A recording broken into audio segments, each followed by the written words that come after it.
Então, hoje a gente está aqui no Centro Estudantil João Calvino, onde nós dedicamos a nossa emenda, em parceria com o Thiago Camilo, nosso campeão medalhista olímpico, para colocar judô de graça aqui na Cabana e região. Ontem nós inauguramos em Montes Claros, e foi assim um sucesso. Aqui são 530 famílias que são beneficiadas com isso. Eu acredito que o esporte ele muda vidas, traz disciplina, traz ordem, e espero que a gente coloque isso em toda Minas Gerais também, em todo o Brasil. Fui o padrinho aqui de Minas Gerais e muito feliz por, enfim, estar entregando no local, né, onde eu nasci, cresci, fui criado, um movimento tão importante que eu não tenho dúvidas que é para salvar vidas. O senhor falou sobre ontem estar em Montes Claros e o senhor encontrou com o vice-governador Simões. Como é que você está enxergando essa questão do governo de Minas no ano que vem, já que a gente tem o Simões falando que quer ser candidato, o Cleitinho também não abriu mão da candidatura e você também é cogitado para disputar o governo no ano que vem. Como é que está esse diálogo para uma direita em 2026 aqui em Minas? Olha, são muitas conversas, de fato não há absolutamente nada fechado. Existem diversas pesquisas, por exemplo, me colocam também aí na frente com uma boa porcentagem de voto. Eu agradeço aos mineiros por essa confiança, a credibilidade do nosso trabalho. Eu acredito que o que a gente só não pode deixar é Minas Gerais na mão do PT. E nem nenhum outro também que vai com uma caricatura de PT. O presidente Lula veio até aqui em Minas Gerais dar diversas indiretas para mim e para o Cleitinho, falando aí sobre rede social, sendo que, na verdade, isso daqui, ó, celular é a maior ameaça para esse governo, né? Que se preocupa mais em ficar postando vídeos e fazer uma guerra virtual do que, de fato, olhar para os problemas reais que nós estamos enfrentando hoje. Então, eu acho que a definição ainda vai acontecer. Existem diversos fatores que eu coloco na balança. Eu, sendo governador, eu perco, por exemplo, a minha imunidade parlamentar. E se com imunidade parlamentar eu já estou sendo perseguido, imagina sem, né? Ou seja, são vários fatores que a gente precisa colocar na balança para poder tomar essa decisão, mas o foco a gente não pode deixar esse Estado na mão do PT, mais uma vez, de forma alguma. E com a candidatura, uma composição. Não, eu acho que vai ocorrer a composição, tá?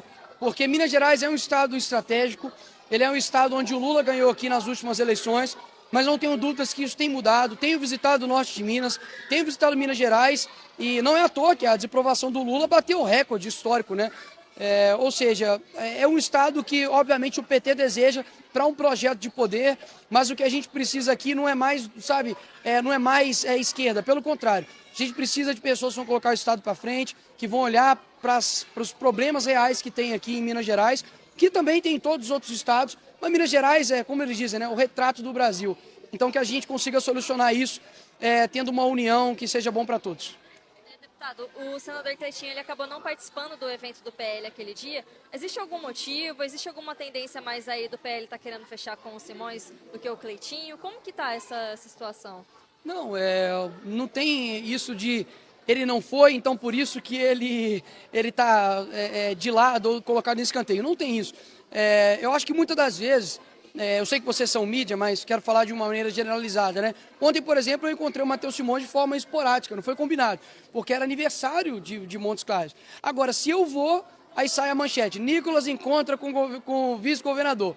Aí se eu não vou, Nicolas fura almoço com o vice-governador. Ou seja, a gente sabe que qualquer coisa que a gente vai fazer, as pessoas vão interpretar da maneira, muitas vezes, que elas desejam. O Cleitinho é um senador, né, atuante, que tenho conversado com ele também sabe de várias coisas, né, precisam ser melhoradas, assim como eu também, assim como todo mundo, mas eu não tenho dúvidas que a gente, enfim, vai conversar, chegar a um consenso, porque, mais uma vez, nós temos todos um inimigo em comum. O PL, obviamente, é o maior partido em representatividade no Congresso, tem uma força muito grande e, óbvio, tudo isso também passa por decisões acima até mesmo de mim, que é pela palavra do presidente Bolsonaro, que é a palavra do presidente do PL, o presidente Valdemar, e, obviamente, são diversas conjecturas, porque ano que vem também são eleições presidenciais, então é um jogo de tabuleiro bem difícil, mas, mais uma vez, o foco é não deixar esse Estado cair na mão do PT mais uma vez. Deputado, a gente tem visto, né, muitas pessoas tentando pleitear uma vaga no Senado por Minas no ano que vem. Inclusive o conhecido Superman da Jovem Pan, que a gente vê que está meio que causando uma divisão dentro do partido diretório aqui em Minas. O que o senhor acha disso? Eu acho que todo mundo tem a possibilidade de se candidatar a qualquer coisa que ela quiser. Se cumprir os requisitos, ter a idade, a capacidade para isso, não vejo nenhum problema. Eu acho que a eleição e o eleitorado ele é soberano. As pessoas podem ter outras opções, né? Imagina você chegar numa praça de alimentação e ter só o McDonald's. Poxa, é bom ter outras variedades também. Então, eu vejo vários players aí, né, para Senado. Eu acho que está, digamos assim, é uma corrida que envolve muitas coisas, capacidade, popularidade, conseguir fazer um trabalho que já está muito próximo das eleições. Então, são todos esses fatores. Agora, mais uma vez, isso não passa, né, diretamente somente por mim, há todo um cenário político que tem que ser olhado. E para mim que seja escolhido o candidato que seja o melhor para Minas Gerais, principalmente na representatividade de freios e contrapesos com o nosso maior inimigo hoje do povo, que é o STF. Então, hoje mesmo a gente viu o Alexandre de Moraes decidindo sobre o IOF, sendo que o Congresso decidiu, depois da derrubada, depois do veto do presidente Lula, e a gente derrubou porque seria mais um aumento de imposto, e agora o Alexandre de Moraes decide a respeito de algo que é do Congresso. Ou seja, o cara que não recebeu um voto, não é representante do povo, está decidindo as coisas mais importantes para a população brasileira. Então, a gente precisa de Senado ano que vem, senadores corajosos, pessoas que têm condição de fazer um embate contra o STF, não por birra política, mas porque, principalmente na figura do ministro Alexandre de Moraes, tem desestabilizado a nossa democracia. Não é possível que as pessoas não estejam vendo isso. E posso falar, as pessoas estão vendo isso. Os caras agora, por exemplo, fizeram uma alteração no artigo 19 do Marco Civil da Internet, que não vai, digamos assim, bater somente em quem é de direita, vai em todo mundo. As plataformas vão ter que fazer censura prévia, porque quem vai limitar o que pode e o que não pode? O que é discurso de ódio e o que não é? Se eu agora falar sobre o minha fé, vai ser discurso de ódio, porque o outro ficou ofendido? Se eu falar agora que eu acho o Lula ladrão, eu devo ser preso por isso? Se um esquerdista falar que o Bolsonaro é genocida, ele tem que ser preso por isso? Então, assim, pelo que eu vi até hoje, só deputado de direita está sendo caçado. Só internet, contas sociais de pessoas conservadoras estão sendo derrubadas. Agora, eles podem fazer o que quiser. Pode jogar a bola com a cabeça do Bolsonaro, né, arrancada. Pode fazer encenação matando o Bolsonaro. Pode pegar a minha imagem e queimar, como foi feito aqui em Belo Horizonte. Pode fazer ameaça de morte. Pode fazer tudo. Pode xingar pastor, pode xingar padre. Aí é liberdade. Agora, quando a gente também quer usufruir dessa mesma liberdade, aí não pode. Então, por isso que muitas vezes eu jogo o jogo, conforme eles fazem. Ah, Nicolas, por que você processou o cara? Uai, porque se eu não processar, só eu que sou processado. Então, vamos jogar o jogo de acordo com as regras, né? Se eles fogem das regras, a gente também foge. Ou seja, o que a gente quer é fazer com que a gente tenha liberdade, principalmente na internet. Se não fosse a internet, as pessoas não saberiam sobre o escândalo do INSS. Se não fosse a internet, não saberiam sobre a lupa que iriam colocar no Pix, que foi o meu vídeo que bateu milhões. Eles falaram que o Mark Zuckerberg, o Trump, até o Elon Musk me ajudou. E agora estão, assim, afoitos, porque as eleições estão chegando e eles sabem que a gente, com a força que a gente tem na rede social e a credibilidade que a gente tem junto ao povo, a gente vai, enfim, dar um banho neles aí nas eleições.